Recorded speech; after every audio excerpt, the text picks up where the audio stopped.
Hello, good day everyone, and hello, good day students. Today we were going to discuss we were going to tackle about risk assessment in a workplace. But before all of that, let me give you the objectives of today's lesson. Ayan, so for today's objectives, students should be able to familiarize and learn about safety practices. They should learn what things to consider when inspecting. They should be able to identify hazards. And lastly, students should be able to evaluate risks, what could be the cause, and who might be harmed. Ayan, so what is risk assessment in a workplace? So a risk assessment daw po is a systematic process for identifying potential hazards in the workplace, determining how likely they are to cause harm. The goal of a risk assessment is to help organizations plan for emergencies and create guidelines for employees to follow. Ayan, so ang risk assessment daw po, in short, is to identify risks and hazards in a given workplace and prevent something to happen that might cause harm to us, to the company, and to those people who has been there as well. So what is the importance of risk assessment in a workplace? So it is to get you to plan the health and safety management of your work, to minimize and control the risk in an appropriate way, and to protect your workforce and those that may be exposed. So technically, the importance or the goal of risk assessment in a workplace is ito po ay ginagawa natin to ensure the safety of the employees and the people who went there as well. So ginagawa natin siya to prevent something that might bad to happen to them, to our employees, and to our company na din. Ayan, there are so many things to consider. There are so many things to consider, especially when inspecting a store or company. So, to ensure the safety, you must learn these tips. So, without further ado, let me explain it all to you. Ayan, so for our first tip, we have our demographics. So, demographics are the various characteristics of a population. Examples of demographics can include factors such as the race, sex, and age of a population that is being studied. The statistical information on the population's socioeconomic condition is known as demographic data. And so what is demographic? So demographics technically are the people who went inside the company or store. Ito yung mga taong pumupunta or kabilang ng isang kumpanya. Let me give the store that we inspected as an example. So we have conducted and did our inspection in 7-Eleven. And upon checking the area, I must say that there are quite few people who went there. Although it is given that the store is established near the hospital, so it is anticipated that there are different people who has different age, sex, and gender.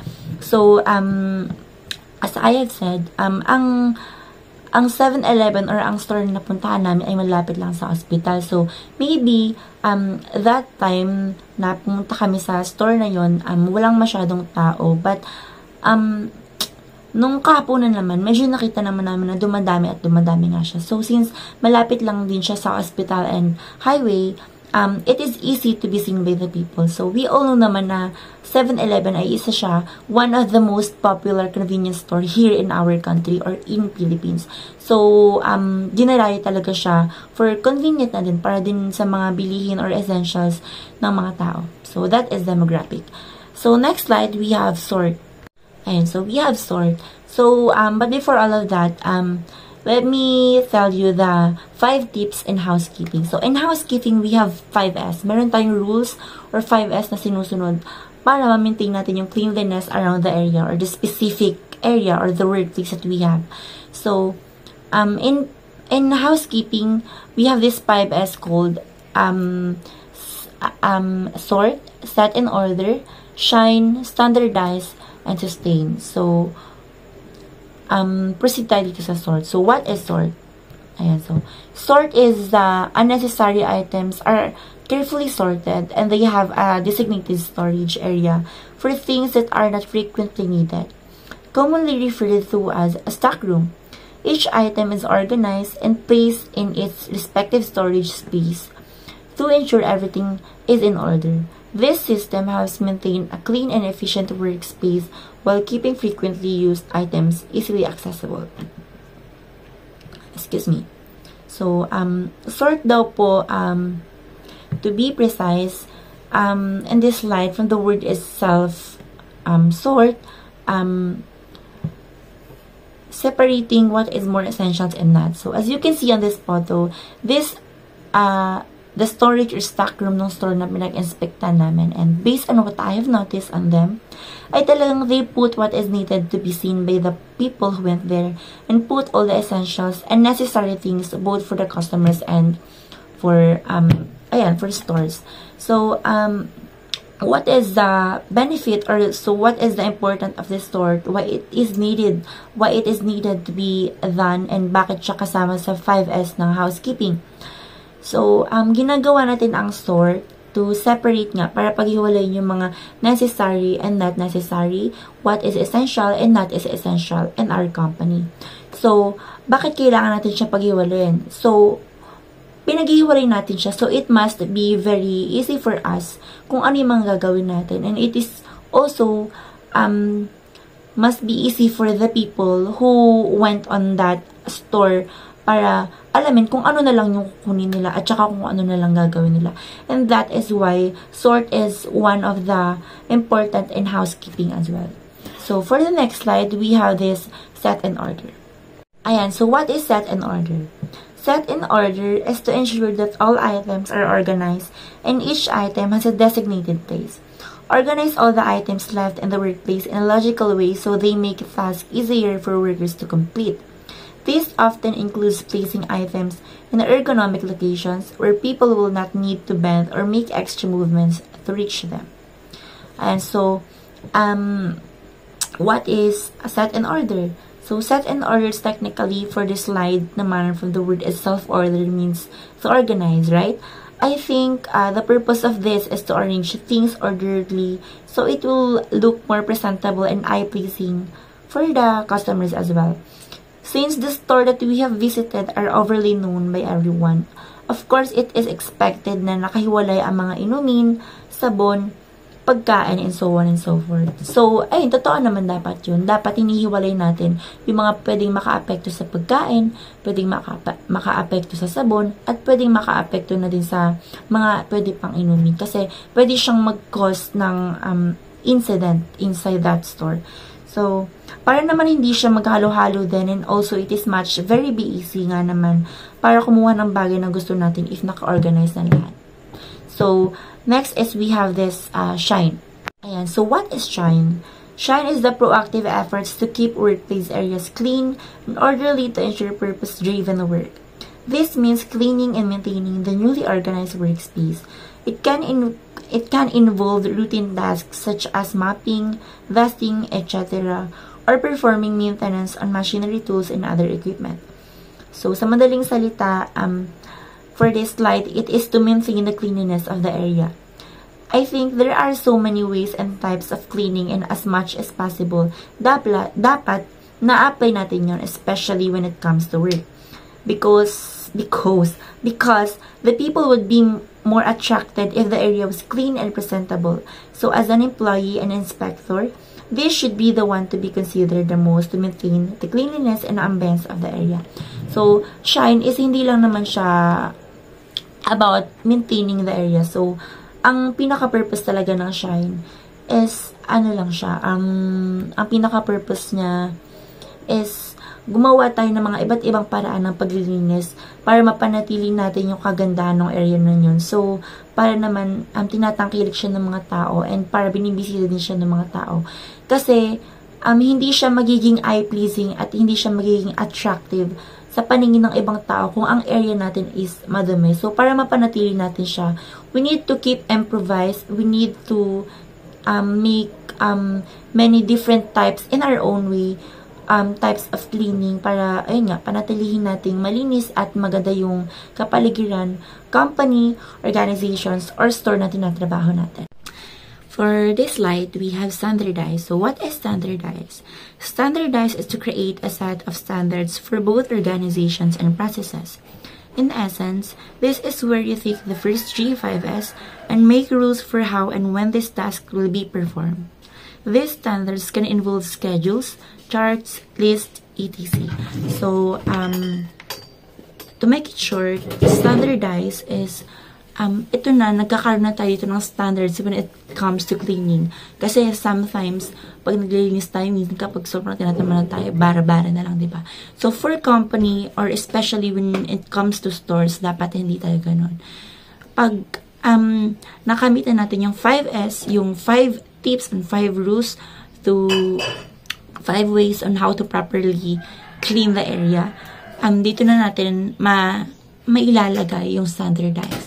So, ang ginagawa natin sa standardize, nagke-create na tayo, ayun, kagaya ng sinabi ko, last slides, we kept creating another way of cleaning. We kept improvising. Nagdadagdag na tayo ng iba't ibang uri ng paglilinis. So, ayun yung standardize. Nagkakaroon tayo ng set sa paglilinis. Hindi na tayo basta-basta naglilinis lang. And nagkakaroon na tayo ng schedules, charts, list, at kung ano nga ba yung mga dapat pang linisin, alisin, at pwede pang gawin sa isang area. So, that is standardized. Sustain new practices and conduct audits to maintain discipline. This means the previous 4S must be continued over time. This is achieved by developing a sense of self-discipline in employees who will participate in 5S. So, dito daw po, parang yung sustain is, after doing the 5S, they will maintain na lang po the cleanliness of our workplace. So, mini-maintain na lang nila yung pagiging malinis ng workplace nila. For material storage is a fundamental process that enables companies to stock the goods they need to supply their production lines. Correct organization of raw materials result in only more effective logistic operations but also faster productions. So, sa material storage po nila, we have noticed na yung storage po nila is a bit tiny, but good thing they have one ventilation, which is good because despite of being tiny, the room still conduct a bit air outside. And yung material storage po nila ay nandun na po yung mga needs, yung mga kailangan nila sa kanilang store. So, next po, material handling. Material handling is the movement and storage of materials at the lowest possible cost through the use of proper methods and equipment. It also refers to the protection, storage, and control of materials and product throughout manufacturing, warehouse, distribution, consumption, and disposal. So, sa material handling naman po, truck po yung nagsusupply sa kanila ng mga product. And sa when they organize their product and put them to the storage room, lifting compact load was applied during their work. So in manually powered handling naman po, they use a platform truck para tutulakin na lang nila yung mga products na nakuha nila sa supplier nila, which is sa truck, papunta sa storage room nila. So next is fire safety. Fire safety is the set of practices intended to reduce destruction caused by fire. Fire safety measures include those that are intended to prevent the ignition of an uncontrolled fire and those that are used to limit the spread and impact of a fire.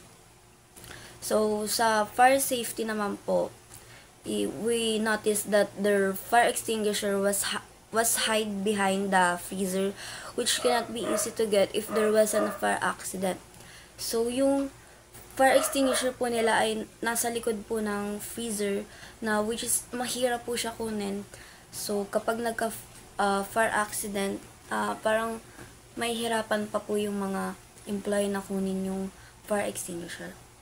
Also, yung fire exit po nila was blocked by their alcohol bottles, which can be dangerous because if fire accident man po, hindi mabubuksan agad yung pinto because it was blocked by the alcohol bottles.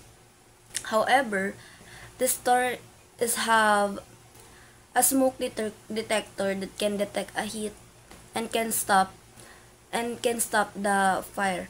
So fire sprinkler, as a fire sprinkler is a fire protection device designed to automatically detect and extinguish fires. It consists of a system of pipes connected to a water supply and sprinkler heads. When the temperature rises due to a fire, the sprinkler head activates, releasing water to suppress or extinguish the fire, minimizing damage and enhancing safety. So as we inspect nga po, we have noticed na meron po silang fire sprinkler, which is good kasi mas nakakatulong to na ma-prevent yung fire kasi naglalabas po ito ng water kapag naka-detect siya ng heat or smoke. Ang fire sprinkler po ay connected sa fire safety. Ito ay ginagamit sa company like manufacturing company, restaurant, or store, na kung saan ito ay nakakatulong kapag ito ay nakapag-detect ng smoke, ito ay kusang nagre-release ng tubig. So next po ay electrical safety. Electrical safety. The purpose of electrical safety is to prevent injuries, fatalities, and property damage caused by electricity. So, sa electricity naman po nila, as we conducted an information about their electrical safety, they have said to us naman po na that for their safety in electrical, they are trained.